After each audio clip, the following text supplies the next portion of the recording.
Jésus, notre Seigneur, nous venons dans notre 4e chapitre.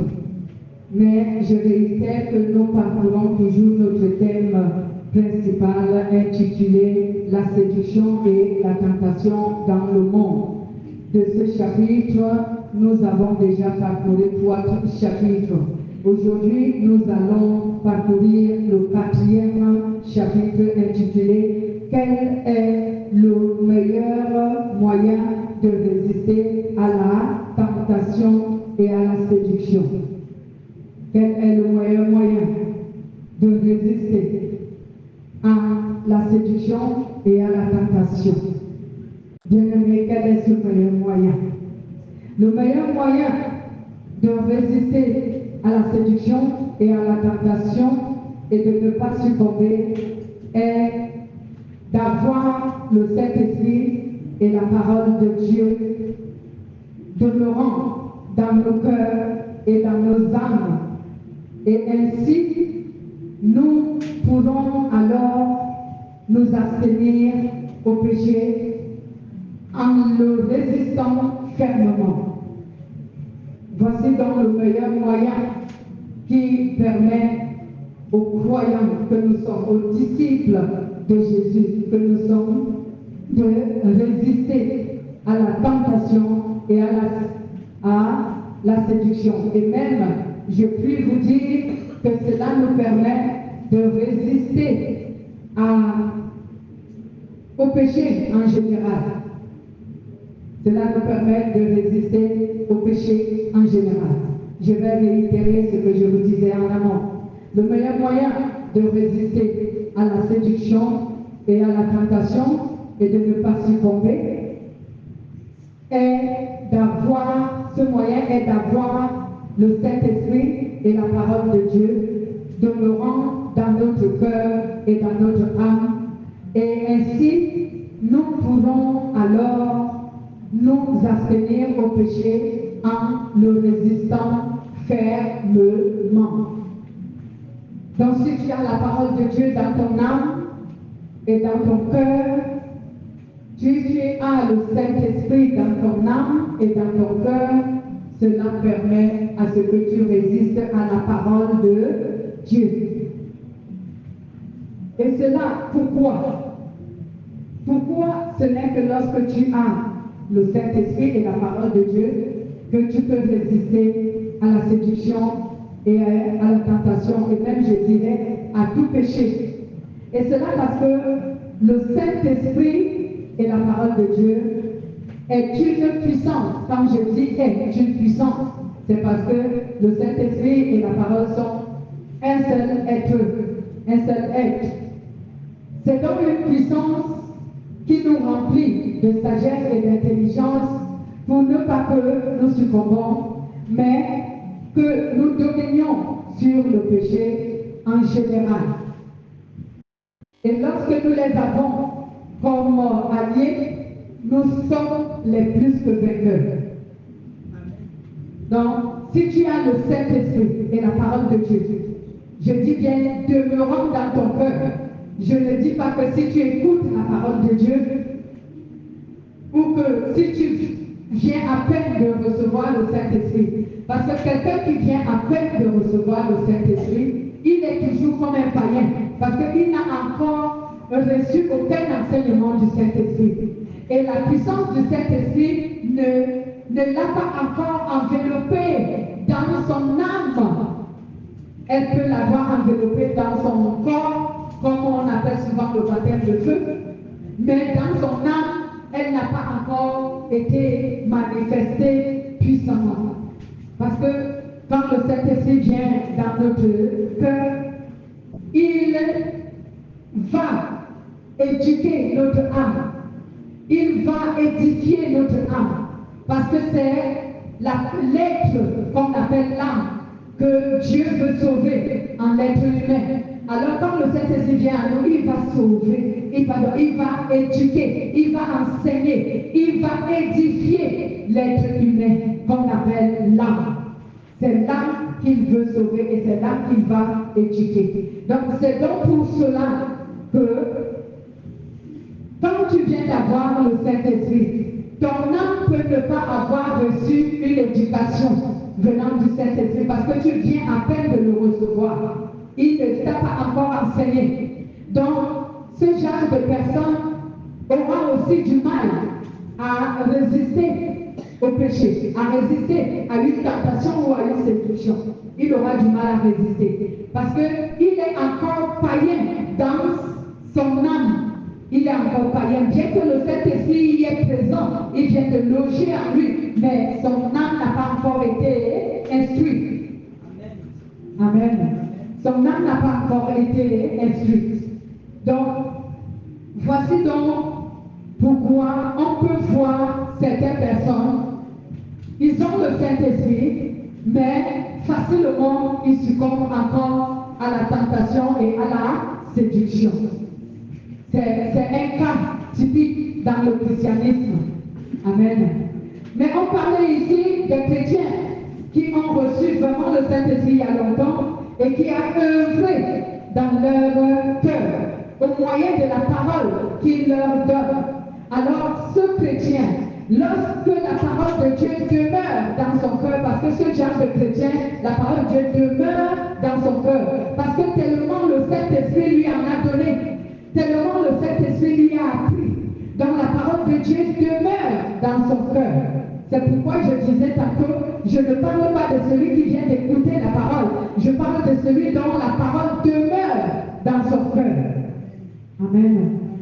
Alors si la parole demeure dans ton cœur, tu as une puissance qui demeure en toi, qui te permet de résister à la tentation fermement, de résister à la séduction. Tu as ce pouvoir qui est au-dedans de toi. Lisons un peu Philippiens chapitre 2, verset 13 à 15. Philippiens chapitre 2. Allons-y bien.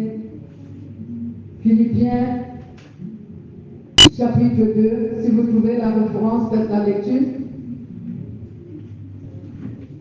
Philippiens chapitre 2, verset 13 à 15.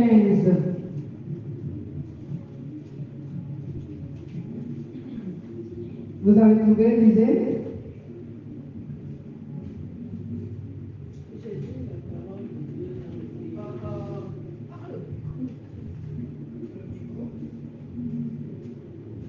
Donnez-lui.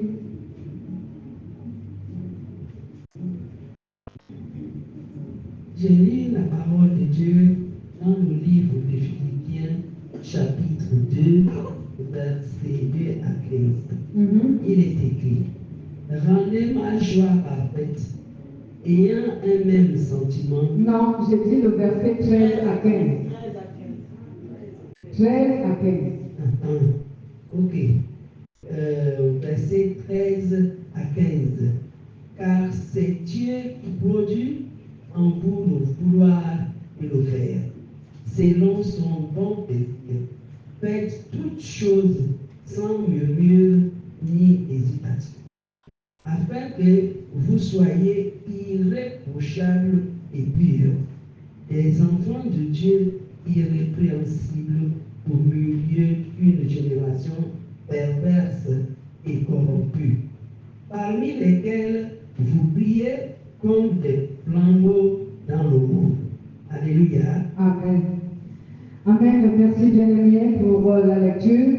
Donc, la Bible nous dit ici, c'est Dieu qui donne le vouloir et le faire. Cela veut dire quoi? Cela veut dire ici que c'est Dieu qui travaille en nous. En nous, cela veut dire en le croyant.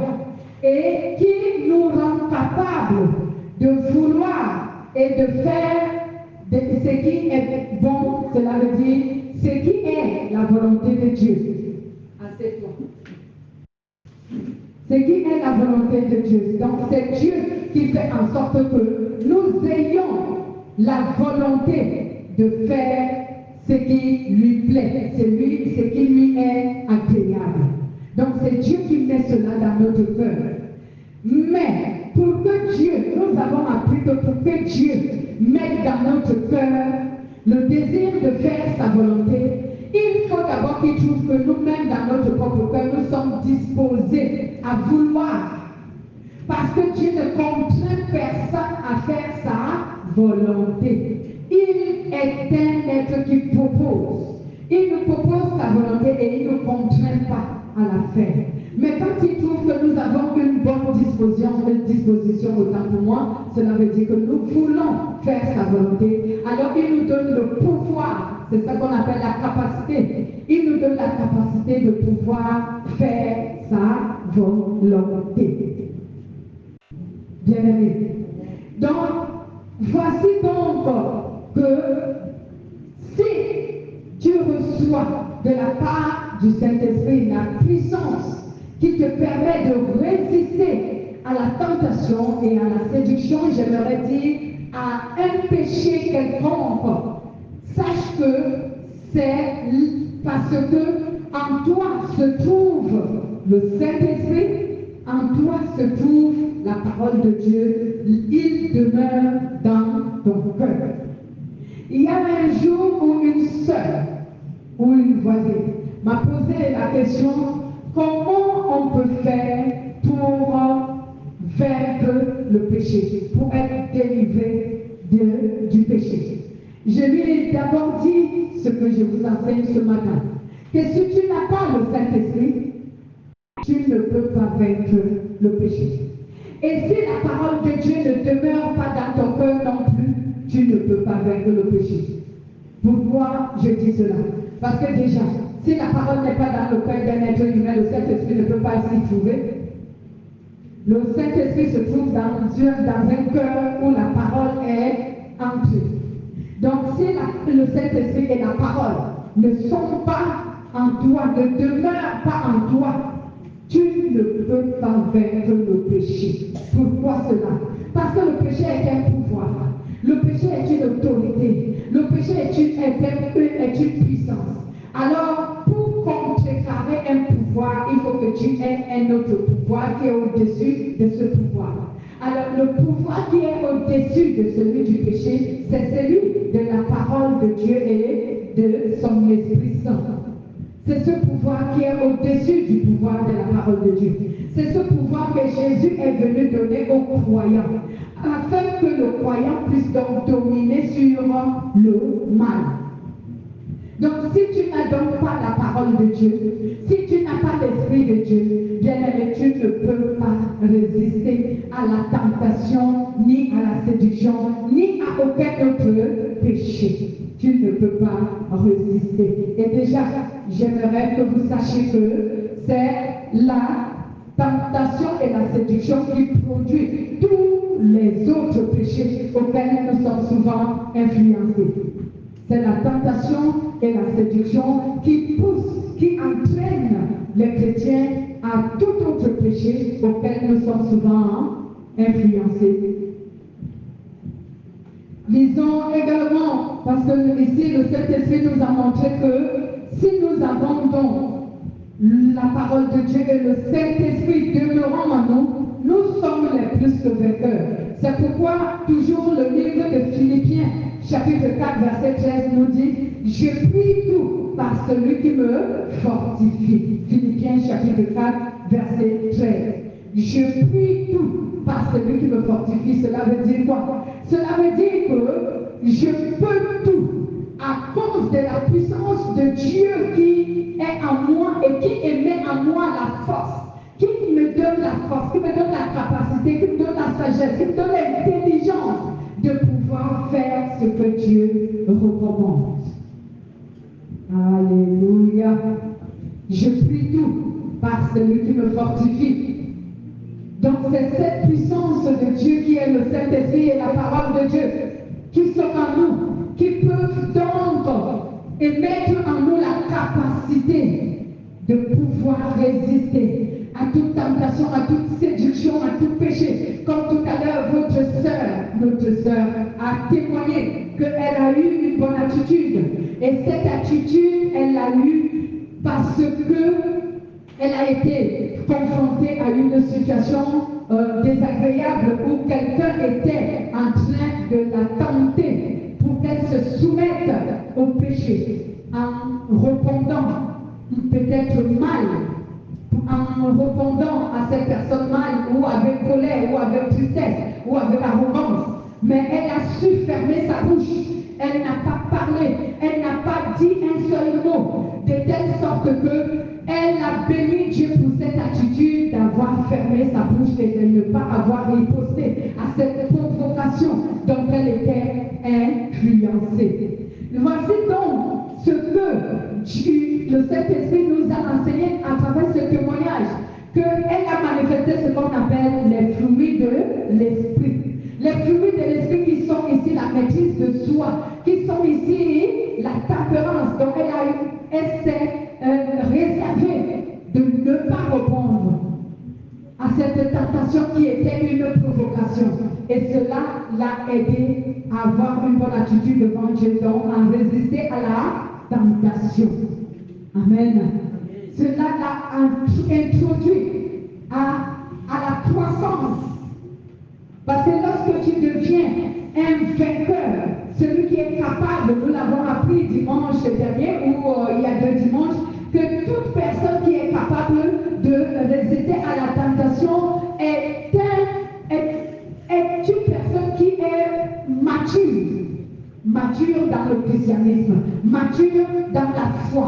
C'est une personne qui atteint la maturité spirituelle, c'est-à-dire c'est une personne qui a grandi dans la foi. Et aujourd'hui, elle est capable de se maîtriser et de résister au péché. J'ai dit, déplace-toi là-bas. Voici donc comment est-ce que, bien-aimés, nous pouvons, avec l'aide du Saint-Esprit, avec l'aide de la parole qui nous enseigne à résister au péché. Et le Saint-Esprit nous avait enseigné que on n'enseigne pas un non-converti, on enseigne un converti. C'est pourquoi au départ, dans mon introduction, je vous ai fait savoir que si le Saint-Esprit vient d'entrer en un être humain, il est encore dans la présence de Dieu comme un païen, parce qu'il n'a pas encore été enseigné. On n'enseigne pas un païen, on enseigne un croyant, quelqu'un qui a déjà reçu le Saint-Esprit. Donc si quelqu'un n'a pas encore le Saint-Esprit, il ne peut pas être enseigné. Pourquoi? Parce qu'il ne va rien comprendre, il ne va rien saisir. C'est le Saint-Esprit qui permet à ce qu'on comprenne la parole de Dieu. Si tu n'as pas le Saint-Esprit, on peut à peu t'expliquer la parole de Dieu, tu ne vas rien comprendre. C'est pour cela que Jésus a donné la parabole de la sémence qui était tombée le long des rues, la sémence qui était tombée sur les pierres, la sémence qui était tombée sur les épines et la sémence qui était tombée sur la bonne terre. Cela représente les différentes sortes de cœurs qui écoutent la parole. Mais quel est parmi ces différents types de cœurs, le cœur qui comprend la parole, ce n'est que le cœur qui a une bonne terre. La bonne terre est le symbole du cœur dont le Saint-Esprit est présent. Alléluia. Donc c'est le cœur dont le Saint-Esprit est présent qui est le symbole d'une bonne terre. Si tu es au niveau où tu as le cœur comme le symbole de ceux qui reçoivent la sémence le long des rues, je ne crois pas que le Saint-Esprit soit en toi. Parce que dès que tu écoutes la parole, ton cœur se réjouit pour un instant. Mais après quelques instants, cette parole n'y est plus. Parce que Satan l'a carrément sorti de ton cœur. Lorsque tu es quelqu'un qui est dans le cas de quelqu'un, de ceux qui ont reçu la sémence sur les épines et sur les pierres, tu es pareil que celui qui reçoit les sémences sur le long de la rue. Ton cœur est tellement occupé par le monde, à tel point que Dieu n'a pas de place. Et toutefois que tu reçois la parole, tu manifestes la joie, mais après quelques épreuves, tu perds la foi et la parole n'y est plus. Tellement les soucis de la vie viennent étouffer la parole. Les difficultés de la vie viennent étouffer la parole. Au point où la parole n'agit même pas. Pourquoi? Parce qu'elle n'a pas trouvé une place pour rester. Et place que la parole doit trouver pour rester, cette place, c'est le Saint-Esprit qui l'aménage. Donc, comme tu n'as pas le Saint-Esprit dans ton cœur, une place n'est pas aménagée pour que la parole reste. Donc, bien-aimés, voici donc les deux éléments que Dieu nous montre aujourd'hui pour que tu puisses avoir la capacité de résister au péché. C'est le Saint-Esprit et la parole de Dieu. Il y a également un autre élément que le Saint-Esprit donne. C'est quoi? C'est la prière. La prière est aussi un atout considérable lorsqu'on veut lorsqu'on veut pouvoir, autant pour moi, résister à la séduction et à la tentation. Cela veut dire à toutes sortes de péchés. Lorsqu'on veut pouvoir résister à toutes sortes de péchés, la prière est aussi un atout considérable pour cela. Mais il y a un léger problème que la prière à elle seule n'est pas suffisante pour remédier à cette situation. Si l'homme n'a pas le Saint-Esprit, si l'homme n'a pas la parole de Dieu demeurant dans son cœur et dans son âme, la prière à elle seule ne peut pas t'aider. Ou encore, j'aimerais dire, la prière à elle seule ne pourra pas t'aider à tenir longtemps, à persévérer très longtemps en résistant au péché. Pourquoi? Pourquoi est-ce que la prière ne peut pas? À elle seule, j'aimerais dire que si tu pries seulement et que tu n'as pas la parole de Dieu qui demeure dans ton cœur, tu n'as pas le Saint-Esprit qui demeure dans ton cœur, tu pries seulement pour pouvoir résister au péché. Pourquoi la prière à elle seule ne peut pas t'aider? C'est parce que tu es vide. Tu es vide. Lorsqu'une personne n'a pas le Saint-Esprit, ni la parole de Dieu, elle est vide. De manière spirituelle, bien-aimé, tu es vide. Tu n'as pas la fondation solide qui peut résister au pouvoir du mal.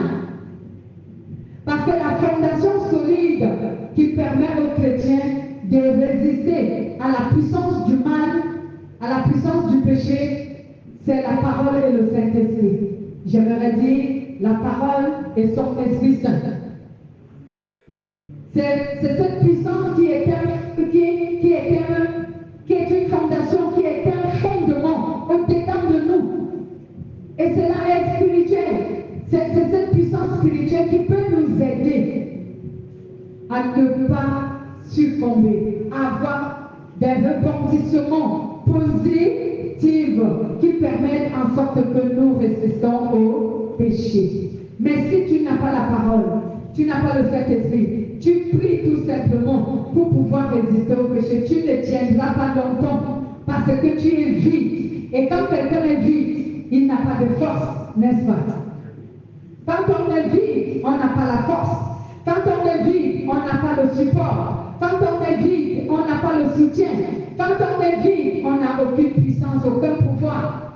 Donc facilement, on va se lasser. Facilement, on va chuter, on va succomber.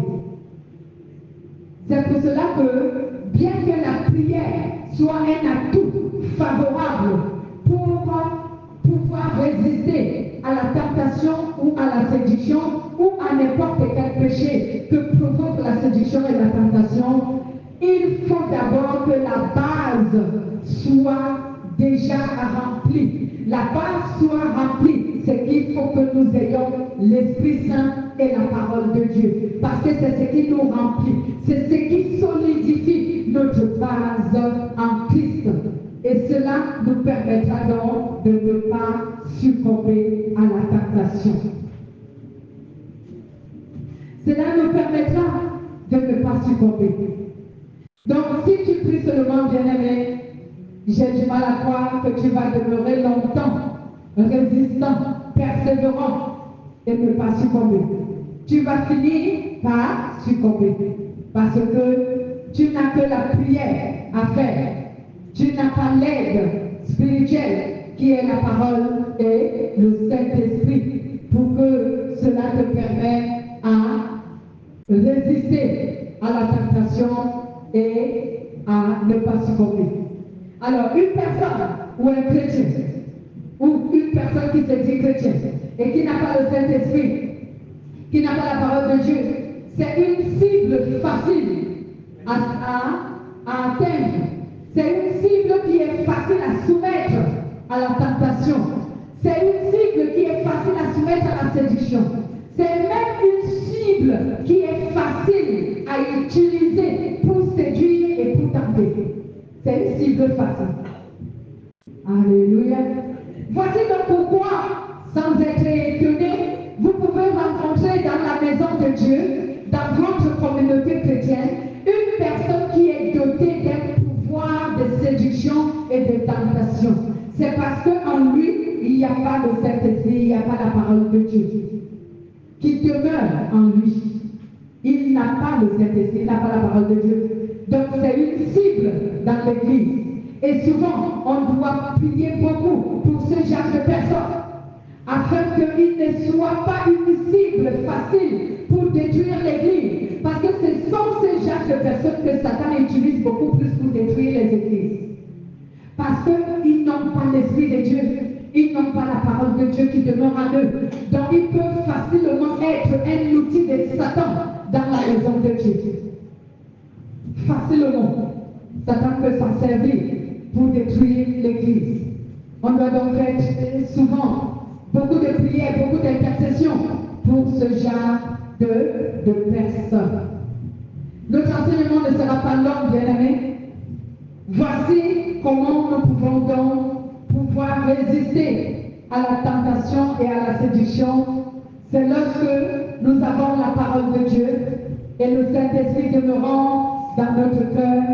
Et lorsque nous prions sans cesse, parce que quand tu pries sans cesse, en ayant le Saint-Esprit, tu pries. Et même je l'ai souvent conseillé, et le Saint-Esprit nous exhorte souvent à prier. Même Jésus a dit aux apôtres, priez afin que vous ne succombiez pas à la tentation. Si tu lis Matthieu chapitre 26 au verset 41, la Bible nous dit, Jésus a dit aux apôtres, quand il est monté sur le mont des Oliviers pour prier, il les a laissés et ils se sont assoupis et ils se sont mis à dormir. Quand Jésus revient, il a dit, vous dormez, réveillez-vous, priez afin que vous ne tombiez pas à la tentation. Donc, comme tu dois prier pour ne pas tomber à la tentation, il faut que tu aies la parole et le Saint-Esprit qui demeure en toi. Alors, dès que tu pries, le Saint-Esprit même d'ailleurs, il va t'amener à te rappeler de la parole qui te soutiendra, de la parole qui va te fortifier. Parce qu'on a dit tout à l'heure sur Philippiens chapitre 4, verset 13, que je prie tout par celui qui me fortifie. Donc, la parole de Dieu me fortifie, le Saint-Esprit me fortifie. Donc, si je me mets à prier pour que je ne me soumette pas à la tentation ni à la séduction, alors cette parole va me révéler le souvenir des paroles qui me fortifient, des paroles qui me donnent le courage. Et cela me permettra de ne pas perdre le courage. Cela me permettra de savoir quoi faire pour ne pas succomber à cette tentation. Parce que la parole est un guide. C'est elle qui nous dirige. C'est elle qui nous dit ce que nous devons faire pour ne pas que nous succombions. Amen. Si tu n'as pas la parole, quelle est la directive que le Saint-Esprit va te donner pour que tu ne succombes pas à la tentation? Tu n'auras pas de directive. Raison pour laquelle j'ai souvent enseigné que le Saint-Esprit ne travaille pas sans la parole de Dieu. Si un être humain n'a pas la parole de Dieu en lui, le Saint-Esprit ne peut pas œuvrer en lui pour le sanctifier et pour fortifier. C'est avec la parole que le Saint-Esprit nous sanctifie, il nous fortifie et il nous fait grandir, il nous fait croître dans la connaissance, dans la maturité spirituelle. C'est avec la parole. Si tu n'as pas la parole, qu'est-ce que le Saint-Esprit doit utiliser pour accomplir tout cela? Il n'a rien. Alléluia. Voici donc pourquoi, quand il vient, il doit forcément nous enseigner pour que la parole vienne à nous et qu'elle demeure. C'était donc ici, bien-aimés, que nous arrêtons aujourd'hui. Comme je venais de le dire, notre enseignement n'est pas très long aujourd'hui. C'était où ce chapitre est arrêté, ça s'arrête ici. Bénissons donc notre Dieu.